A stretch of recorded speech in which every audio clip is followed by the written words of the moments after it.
I am Daniel Lucas, and welcome to Book 101 Review. Book 101 is all about the books that I read for the last 40 years. And today I have my special guest.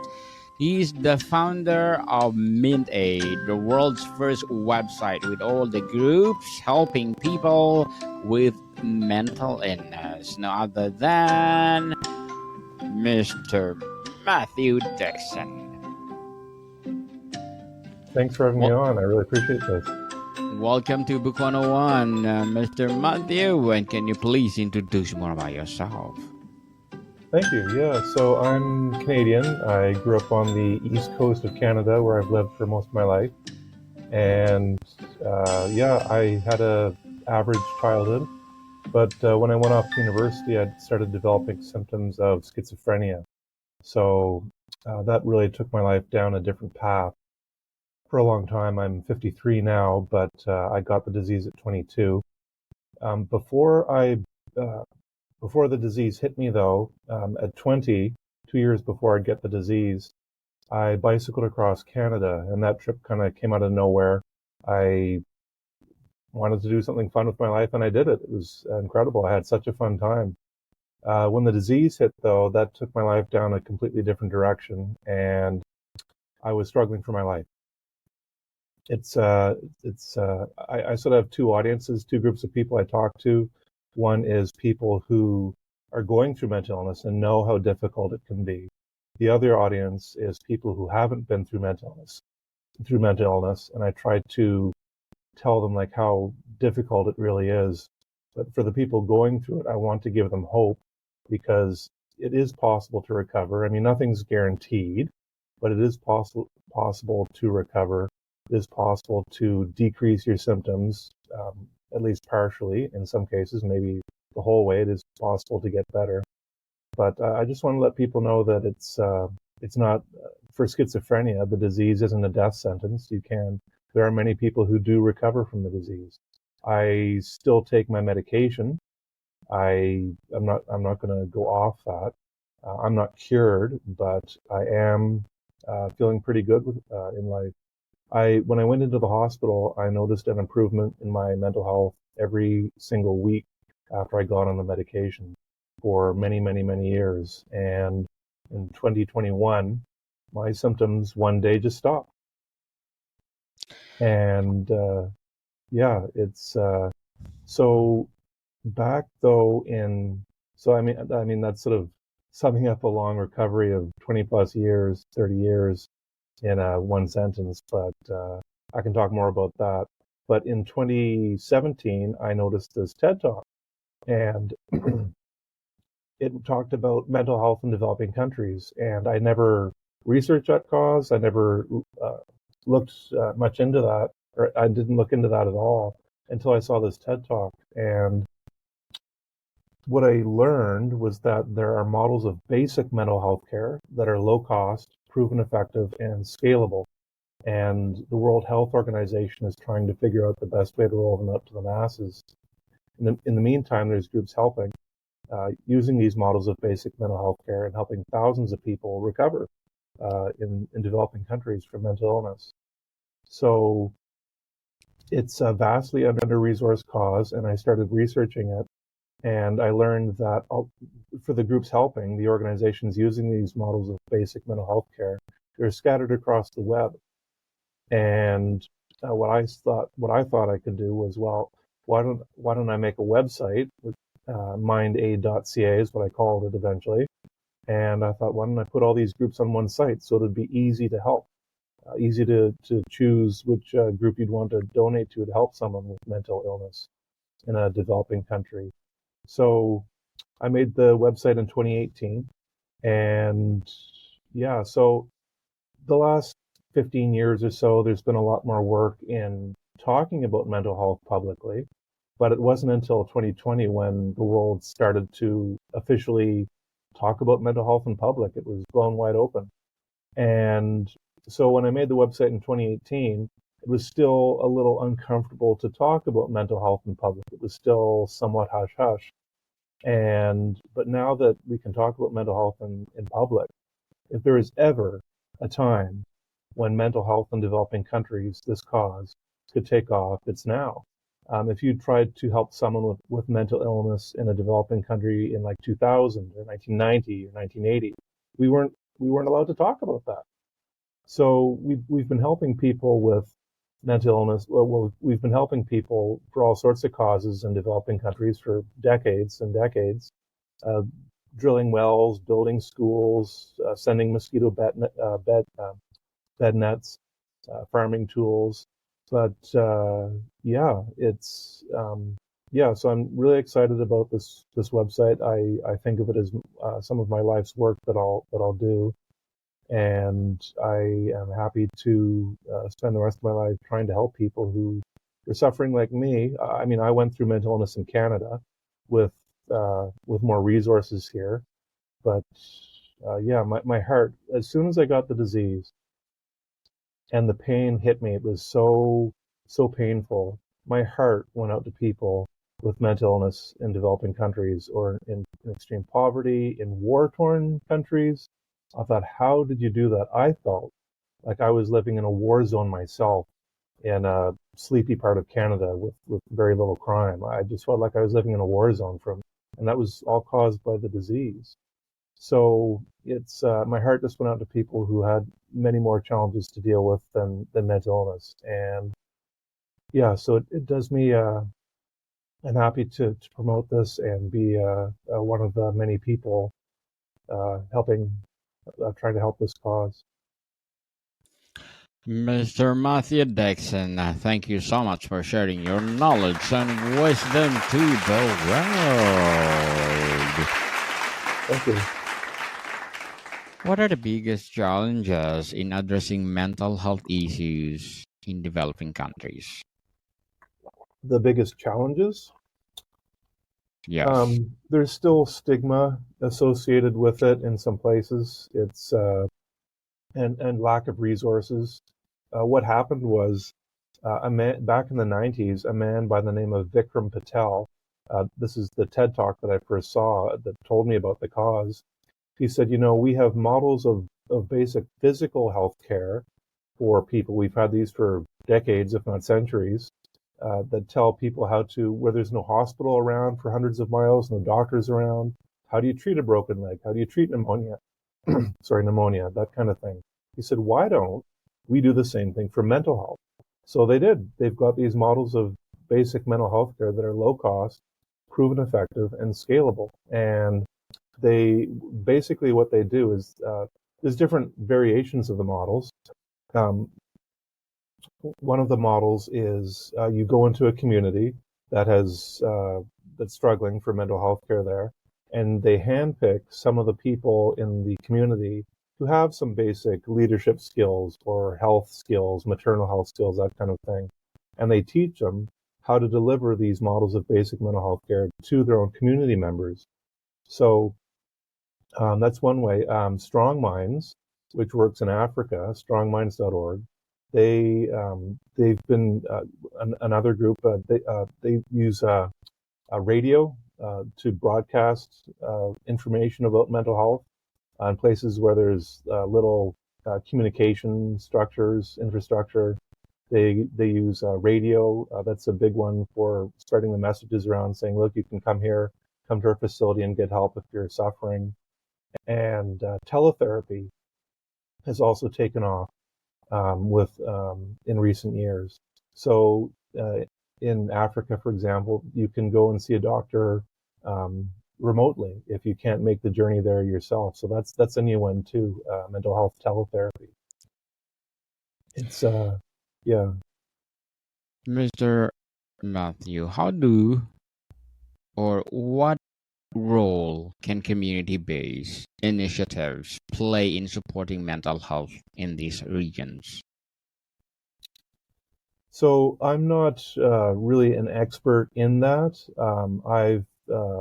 I've looked up into the cause. I look at myself more as a promoter for this cause. I don't, with my website, I don't um, physically help people themselves. The website, I found these groups. The website mindaid.ca is at its essence and essentially a curation site. I've put the nonprofits, the charities that are using these models of basic mental health care on the site, so people can go directly on their sites to donate and fundraise for them. I don't handle that money myself. So, sorry, I'm just getting over a bit of a cold. um, so I look at myself more as a promoter for this cause. I'm trying to make people more aware of the cause itself, and it's I found some of the statistics for the cause were a bit. What I tried to do is find some of the main things about the main points, the sound bites that I could help share for the cause. For example, some countries. Sorry, I'm just a bit dry here. Gotta get a bit of water. Good. No worries.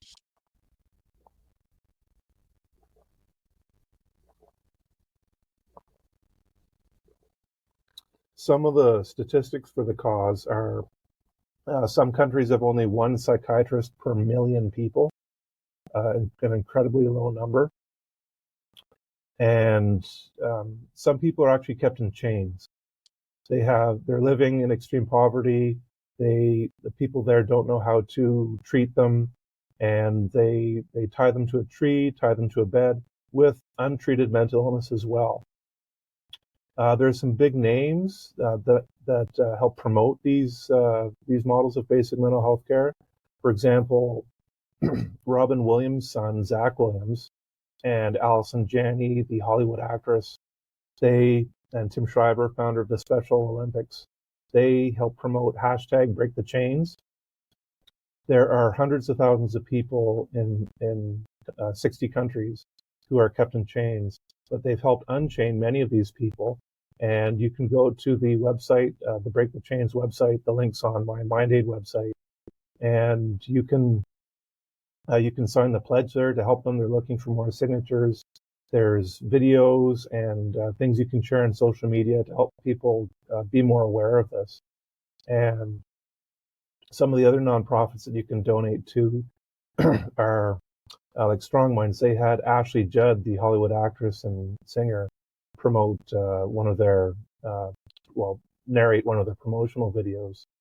Forrest Whitaker, the actor from Star Wars, his foundation helps Find Mind. Find Mind helps people with mental illness in Uganda. Bill Clinton and the band Arcade Fire, they help promote Partners in Health. They work in many countries and with mental health. And yeah, so there's some big names supporting these causes, and I'm trying to let people know that association with them is always good to let people, just donate more, fundraise more, that kind of thing. Mr. Matthew, as a founder of MindAid, what are your short-term and long-term goals? Short term, I'm trying to do more podcasts and more speaking.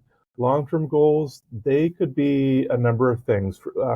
For me with schizophrenia, I one of the well, I mean, not just schizophrenia, but me as a human being, lots of people struggle with this, is taking charge of a group of people, being the boss, hiring people, firing people, that kind of thing. I struggle with that somewhat. I do better as by myself, promoting the cause as a speaker, doing podcasts, that kind of thing, and I do better that way. But if anybody, I mean, maybe someday I will get more leadership skills and start my own charity to help people, to help fundraise for this cause. Maybe I will. I'm also encouraging people who have those skills right now to make MindAid a charity, or help make it more official, get more people behind it, have more people on the phone accepting donations, that kind of thing.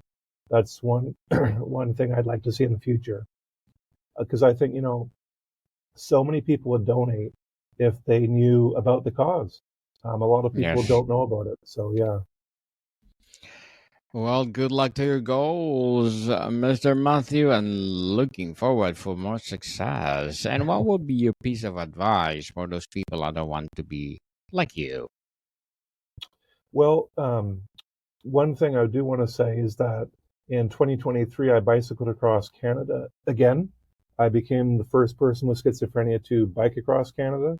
So I've done it twice now. And There's a film about the ride. It's on my website, and if that can offer any inkling of hope to people suffering with it, it's that's one thing.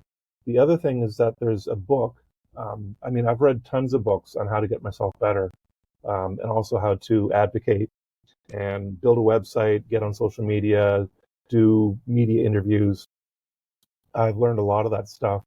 To get myself better, I've read hundreds of books on that, like to improve my mental health, my people skills. But there's one book in particular that is just it's phenomenal, and I've been telling people about it for years. Well, thank you for that advice, Mr. Matthew. And can you Um, please recommend a book or books that influence your journey?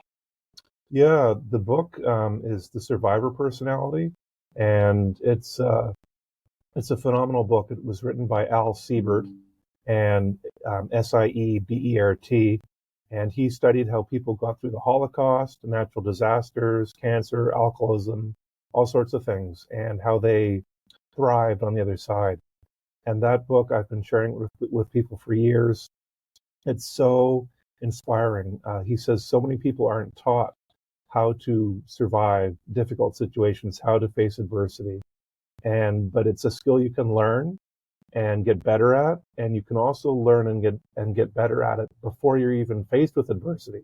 It's something you don't have to wait for adversity to learn how to do. People can build these skills so that when adversity does come, you're much better prepared for it. He also says that he says everyone has innate abilities inside themselves to survive. We just don't know how to use them. We don't know how to tap into them. So the book it's so many tips in there. But one thing he says is that, for example, people with cancer, they fall into three groups. One group says when they get a diagnosis that they're going to die. One group says that this is it, my time is up, and I accept the fact that I'm going to die. The second group says, I'm going to fight this, doc. I'm going to listen to whatever you say, and I'm going to fight this disease. I'm going to try to get better. The third group, the survivors, say, I'm going to fight this, doc, but I'm going to listen to what you have to say, and I'm going to get a second opinion, and a third opinion, and a fourth opinion. I'm going to take my recovery into my own hands. Sometimes they're labeled as difficult patients because they say, no, you're not going to do that to me. I know my body better than anybody else. That's not going to happen. The other thing that he teaches in his book is that people who go through horrible things, they say, afterwards, when they're out and doing better, they've improved, they've grown, they say, I would never, ever, ever want to go through that again. But that was the best thing that could ever have happened to me. And there are people who go through horrible things and once they're through it, they're happy. They're just very, very happy people. And it's, I can't recommend that book the most. Of all the books I've read, that is by far the one that's helped me just shift my mindset and improve and help get me better, help them improve, help me in my recovery. It's and not just for mental illness. The book can help you get through anything, any kind of trauma or ordeal or adversity. Mr. Matthew, how can we ensure mental health interventions are culturally sensitive and relevant? I would leave that up to the groups doing the nonprofits that I've listed on my website. I would leave that up to them. That's something I can't really speak to. I'm not an expert in that. But if you go on their websites, they can talk about that. A lot of them use locally led groups in the area, and it's a lot about teaching them how to give mental health care to their own people. It's Mr. Matthew, before we wrap up our discussion for today, I'm inviting you to please listen to my other podcast, my other podcast, because my abstract essay is already in 5th season, abstract poetry in 2nd season, and my book 101 review in 5th season too. Comedy 101 in 2nd season, and my food 101 in 5th season as well.